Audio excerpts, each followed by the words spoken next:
पड़ोस की पिंकी नई साड़ी लेकर आई है, लेकिन आपने तो मुझको अभी तक एक भी नई साड़ी नहीं दिलवाई। अरे जितना कमाता हूँ उतना तुम्हें लाकर दे देता हूँ। घर का खर्चा तुम ही तो चलाती हो। हाँ ठीक है, आप मुझे कमाई लाकर देते हैं, पर ये तो देखिए कि लाकर कितना देते हैं। उसमें सिर्फ 2 वक्त की रोटी का ही गुजर बसर हो पाता है। इस झोपड़ी में रहते रहते कितना समय हो गया है, पर वही सूखी रोटी खाने को मिलती है। अरे अब मैं करूँ भी तो क्या करूँ? जितनी कमाई हो सकती है उतना कमा लेता हूँ। ढाबे पर ही तो काम करता हूँ। मालिक जितना देता है उतना तुम्हें लाकर दे देता हूँ। दुनिया कहाँ से कहाँ पहुँच गई, पर आप तो अपनी गुलामी से बाज ही नहीं आते। आपको वही ढाबा मिला है क्या काम करने के लिए? अरे तुम अपने काम से काम रखो। मैं काम कर रहा हूँ ना, खाली तो नहीं बैठा। सीमा की शादी को कुछ समय बीत गया था। रामू उसको सारी खुशियाँ नहीं दे पा रहा था, इसलिए सीमा हमेशा चिड़चिड़ी रहा करती थी। और ऊपर से उसके पड़ोस में जब कोई नई चीज खरीद लेता तो उसके मन में उससे घृणा पैदा हो जाती, और वो सारी घृणा अपने पति रामू पर आकर निकाल देती थी। एक दिन की बात है, रामू अपने ढाबे पर काम कर रहा था। क्या रे, इतनी देर से टेबल नंबर 24 का ग्राहक पुकार रहा है। ध्यान कहाँ रहता रे तेरा? सुनाई नहीं दिया, मैं अपने काम में मशगूल था। आजकल तेरा ध्यान ना जाने कहाँ रहता है। इस तरह से तो बिल्कुल नहीं चलेगा बेटा। मतलब? एक काम कर, तू अपना है ना हिसाब कर ले और कहीं और जाकर काम देख ले। लेकिन मैं तो आपके ढाबे पर बहुत सालों से काम कर रहा हूँ, फिर आप ऐसा क्यों कर रहे हो भला? अरे दरअसल बात यह है कि मेरी बीवी का भाई यानी मेरा साला गांव से आया है। उसको काम धंधा नहीं मिल रहा है, इसलिए वो मेरे काम में हाथ बटाना चाहता है। अब 2-2 कारीगरों को तो मैं रख नहीं सकता, इसलिए तुझे यहाँ से जाना होगा। मालिक आप तो जानते हैं मैं तंदूरी रोटी बहुत अच्छी बनाता हूँ, और साथ में मिसल भी। अरे मैं जानता हूँ, मिसल की वजह से ही मेरे यहाँ पर ग्राहकों की भीड़ लगी रहती है, परंतु अपने साले को भी मना नहीं कर सकता ना। तू तो जानता ही है कि साले को मना करना आफत मोल लेना है। अगर मैंने उसको मना कर दिया तो मेरी बीवी मुझे जीने नहीं देगी, इसलिए तुझे यहाँ से जाना ही पड़ेगा बेटा। अब चाहे लाभ हो या घाटा, ये मुझे करना ही होगा। रामू वहाँ से मुंह लटका कर चला जाता है, लेकिन उसे समझ नहीं आ रहा था कि वो काम करे तो क्या करे। करूं तो क्या करूं? सीमा तो वैसे ही मुझसे लड़ती रहती है। घर के खर्चे के लिए उसके पास पैसे कम पड़ जाते। अब अगर उसे पता चला कि मेरी नौकरी चली गई है तो जाने वो क्या कहेगी। रामू वहाँ से उदास होकर निकल रहा होता है, तभी उसको उसका बहुत पुराना दोस्त अमित मिलता है। अरे अमित, तू यहाँ? हाँ, मेरी नौकरी लग गई है, पर वो इस गांव से दूर है। तू बता, ना उदास होकर कहाँ जा रहा है? इतने समय बाद मिला है, फिर भी ऐसी दशा में। रामू उसको सारी बात बता देता है।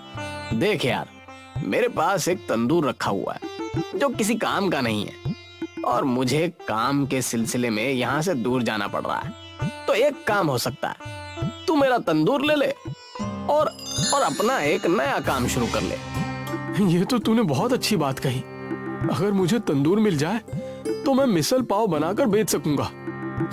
चल ठीक है, मैं तुझे तंदूर देता हूँ। रामू अमित का तंदूर ले आता है और सीमा को सारी बात बताता है। सीमा भी इस बात पर बहुत दुखी होती है कि उसकी नौकरी चली गई, पर अब वो बात समझकर रामू से कहती है, चिंता वाली बात तो है कि आपकी नौकरी चली गई, परंतु अच्छी बात ये है कि हमें तंदूर मिल गया। ये लीजिए, मैंने कुछ पैसे जोड़ रखे थे। अरे अच्छा हुआ तुमने पैसे बचा कर रखे। आज यही पैसे हमारे काम आएंगे।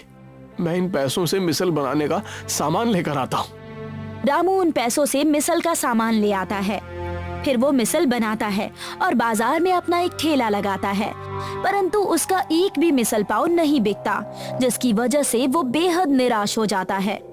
आप चिंता क्यों करते हैं? अभी लोगों को आपके हाथों के हुनर का अंदाजा ही नहीं है ना। जिस दिन वो लोग इसका स्वाद चखेंगे, उन्हें पता चल जाएगा कि आप कितना अच्छा मिसल पाव बनाते हैं। धीरे धीरे रामू के ठेले पर लोग आने लगते हैं और उनको तंदूरी मिसल पाव बेहद पसंद आता है। ये देखकर रामू और सीमा बहुत खुश हो जाते हैं। सीमा, तुमने सही कहा था। मैं अगर उस ढाबे पर रहता तो मैं कभी इतनी तरक्की नहीं कर पाता। और मुझे पता ही नहीं चलता कि मेरे हाथों में भी हुनर है। मैं यूं ही आपसे थोड़ी ही लड़ती थी।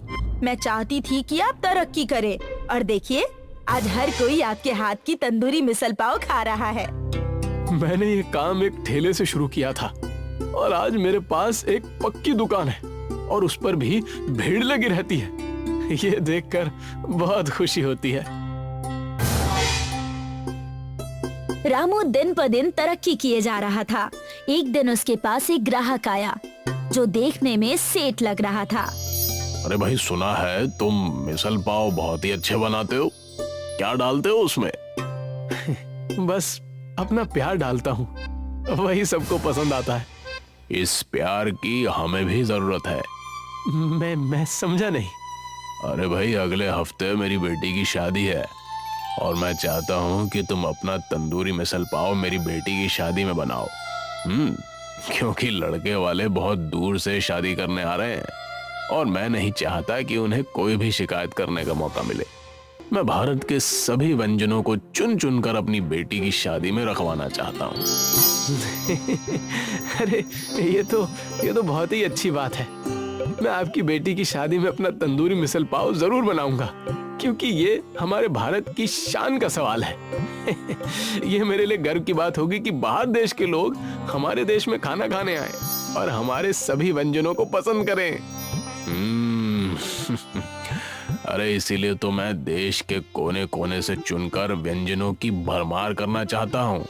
उन्हें अपने भारत के दर्शन कराना चाहता हूँ। आप चिंता ना कीजिए, मैं इसमें आपका पूरा सहयोग करूंगा। रामू सेठ की लड़की की शादी में तंदूरी मिसल पाव बनाता है, जो कि शादी का एक केंद्र बन जाता है।